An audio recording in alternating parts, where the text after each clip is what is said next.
Hey, how are you doing today? I'm doing pretty well. Thanks for asking. How about you? I'm doing pretty good too. So, I was wondering if you'd like to practice some advanced English phrases with me. That sounds like a great idea. I'm always looking for ways to improve my English. Awesome. So, let's start with some phrases to agree. Instead of saying yes, you can say absolutely or definitely. Oh, I see what you mean.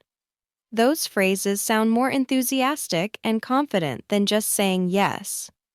What are some other phrases we could use? Well, instead of saying I agree, you can say that's spot on or I couldn't agree more. And if you want to express strong agreement, you could say, you hit the nail on the head, or you're right. Wow, those phrases are really helpful. I think I'll start using them more often. What about phrases to express disagreement? Sure. Instead of just saying no, you could say, I'm afraid I can't agree with you, or I'm not so sure about that. And if you want to express strong disagreement, you could say, I beg to differ, or I completely disagree. Those phrases are really useful too. I think I'll try to use them more often. What about phrases to express surprise or shock? Well, instead of just saying wow, you could say I'm blown away or I'm completely taken aback. And if something catches you off guard, you could say I'm speechless or I can't believe my eyes. Those phrases are expressive. I'll try to use them more often. What about phrases to express disappointment or frustration? Instead of just saying that's too bad, you could say what a pity or what a shame. And if something disappoints you, you could say that's a real letdown or I'm bummed out.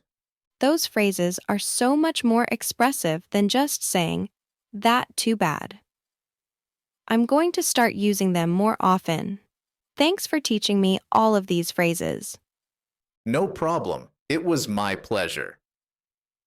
So, how about we practice some phrases for expressing gratitude?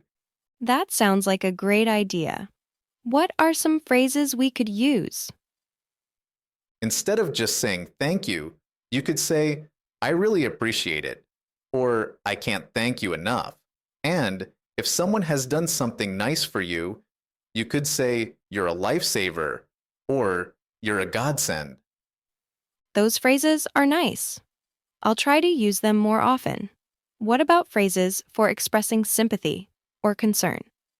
Well, instead of just saying, I'm sorry, you could say, my condolences, or my heart goes out to you. And if someone is going through a tough time, you could say, I'm here for you, or is there anything I can do to help?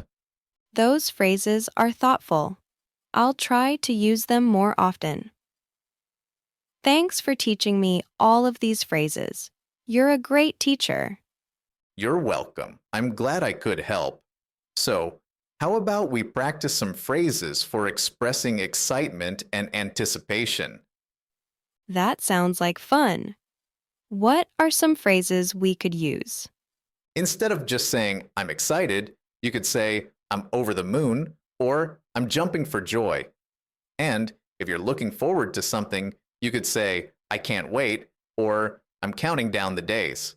Those phrases are expressive. I'll try to use them more often. Thanks for teaching me all of these phrases. I feel like my English has already improved a lot. You're welcome. It's my pleasure to help.